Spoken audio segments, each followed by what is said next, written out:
फर्स्टमा कि गिटार बजाउँदा ल अब गिटार किनेर ल्याइयो घरमा अनि त्यसपछि अब के सिक्ने त थाहा छैन गिटार त ल्याइयो अब त्यहाँ खोलभित्र हुन्छ गिटार अनि त्यो नल्याइन्जेल मात्र हो कि बजाम लाग्ने ल्याइसकेपछि त्यहीँ छ त खासै झिक्न धेरैजनाले नमन लगाइरहेको हुन्छ अलिकति झिक्यो अनि हात दुख्छ के सिक्ने नै थाहा हुन्न त्यही भएर त्यस्तो बेला चाहिँ के गर्नुपर्छ भन्दाखेरि आफ्नो फेभरेट गीतबाट सिक्ने जी सिक्नुपर्छ भन्ने पनि छैन ए सिक्नुपर्छ भन्ने पनि छैन कि अब त हजुरको एउटा गीत सपोज बार्तिका एम राईको गीत छ अरे नजिक एकदम ल फेमस गीत अब त्यसमा के पो हुन्छ है थर्ड फ्रेडमा के पो छ युट्युबमा भिडियो हेर्नुहोस् या यही भिडियो हेरे पनि भयो अनि त्यसमा कुन कर्डबाट स्टार्ट छ भन्दा जी अब जी सिकौँ भनेपछि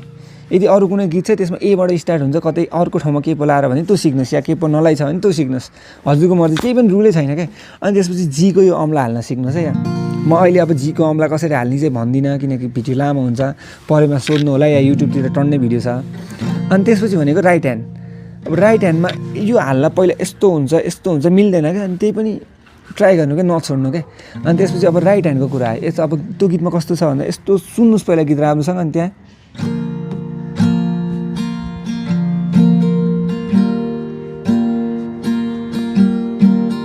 अब यस्तै रिदम छ या त्यहीमा मिल्ने हाल्नुहोस् के त्यो हजुरले बजाएपछि थाहा पाइहाल्नुहुन्छ अब लेफ्ट ह्यान्ड जीमा मात्र राख्नु चाहिँ कतै नसार्नु फर्स्टमा पछि अब यता सारौँलाई यसलाई तल CR9 भन्छन् नि यति गीतहरूमा यस्तै कर्ड धेरै गीत कर्ड छ नि यो गीतमा अनि त्यसपछि